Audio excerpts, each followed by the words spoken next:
Bernie Sanders took the gloves off last night and exposed Joe Biden as the lying fraud he is.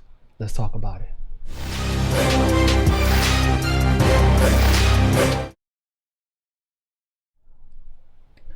So, Bernie told us to go to the YouTube. And so that's what I did. First place I went this morning. And guess what I found on the YouTube?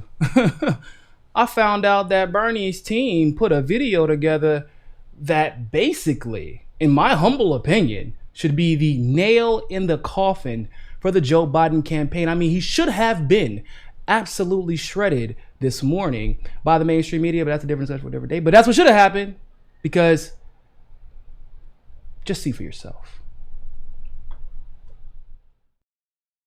Let me ask you a question, Joe. Yeah. You're right here with me. Yeah. Have you been on the floor of the Senate? You were in the Senate for a few years. Yeah. Time and time again, talking about the necessity, with pride, about cutting Social Security, cutting Medicare, cutting veterans programs. No. You never said that. No. When I argued that we should freeze federal spending, I meant Social Security as well.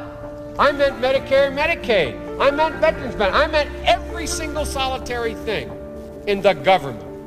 Look, here's the deal. You're an honest guy. Why don't you just tell the truth here? We all make mistakes. I am telling the truth. And I not only tried it once, I tried it twice, I tried it a third time, and I tried it a fourth time. Joe, let me repeat it again. I want you just to be straight with the American people. I am saying that you have been on the floor of the Senate time and time again talking about the need to cut Social Security, Medicare, and veterans programs. Is that true, or is that not true? No, it's not true. That is not true? That is not true. I meant veterans benefits. I meant every single solitary thing in the government. Everything was on the table. I did not support any of those cuts in Social Security or in veterans benefits. Whoa. Everything was on the table. All right, you're right. You just said it, including, in your judgment, cuts to Social Security and veterans. In order to get the kinds of changes we need on other things related. Joe, then But we did not cut it. I know, because people like me helped stop that. All that I would say to the American people, go to YouTube. It's all over the place. Joe said it many, many times. And I'm surprised, you can defend that or change your mind on it, but you can't deny the reality.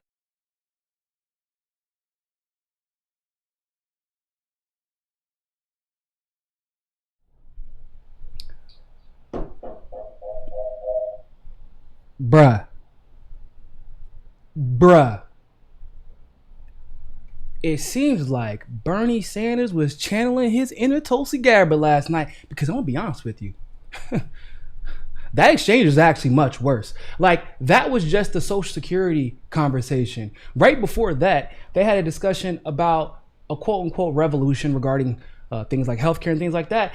And Bernie even exposed him there. See, I like feisty Bernie.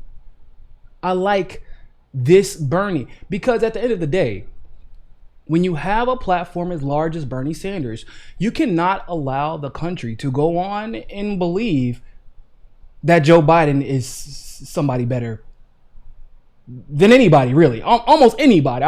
It's basically like him, maybe Hillary. Like, they can kind of like interchange, because if you knew Joe Biden's history, like, he's a horrible politician.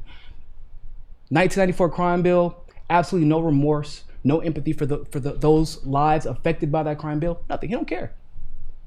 So Bernie has a responsibility, like every other politician, to expose Joe Biden. I'm glad he took the gloves off. But Joe Biden, come on, dog. Why you sound like LeBron when he moved to Miami, to the Miami Heat? Remember, I'm not gonna cut Social Security one time. We're gonna do it once, twice, 3, 4, 5. What the hell?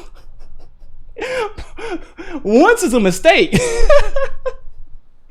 But you bragged about trying to do it multiple times, and you're gonna sit up here, look Bernie Sanders and the whole world in the face, and tell a whole ass lie. Let me tell you something. Listen, I know that Joe Biden does have memory issues, people. He does. And for a lot of other situations, I would probably attribute this to the memory issues. Except for this I think was just a blatant lie. I mean, he also lied about Bernie's super PAC situation too. And then he made it seem as if he doesn't take any super PACs. So Joe Biden will absolutely lie to your ass. Believe that. And this is what I believe he was trying to do here. So I'm extremely grateful that Bernie Sanders exposed him here, because there are far too many people who actually believed that Joe Biden is somehow better on key issues like this for the elderly and the disabled than a Bernie Sanders would be. And that inherently sets us up for failure. Now, we're about to go into a Super Tuesday or partial Super Tuesday or a coronavirus sponsored Super Tuesday. I don't know what you want to call it. But a lot of delegates are still going to be up for grabs, regardless of what happens on Tuesday. Tomorrow's a massive day. This format seemingly worked out better for Bernie Sanders. Not having a crowd to pander to was a significant blow to Joe Biden, because then CNN and the DNC could not stack the crowd. So if you're at home and you're watching, you can't base your decision about who you're going to, if you like what somebody says, like, because you don't make, not everybody is as, educated on the issues as somebody like myself or you who watches like politics all day, every day, right? If you're not a junkie, most of these issues, you're kind of feeling out based off of the interactions between the candidates. So now, you don't have a crowd to help you figure out if you like what a candidate is saying. It is up to the candidates at that point to explain their policies in the most plain way possible. So there was no pep rallying, no cheerleading. There was some quit. You could quit a little bit, but then what would happen? See, Joe Biden tried that. What did Bernie say? Don't laugh, Joe. Don't laugh. It's not funny. Immediately cut that off. So all of a sudden, people at home had to think for themselves based off of how the candidates debate. And Bernie did a fantastic job exposing Joe Biden for the liar that he is. I love it. I love it. I love it. I love it. I wish you would have started doing this a year ago, but we're desperate, so I'll take what I can get. So I'm glad you took advantage of this opportunity. This is a far cry and way better than how you sounded on the Fallon show, where you sounded like you were giving a concession speech. So shout out to Bernie. Shout out to that team for getting that video together so fast.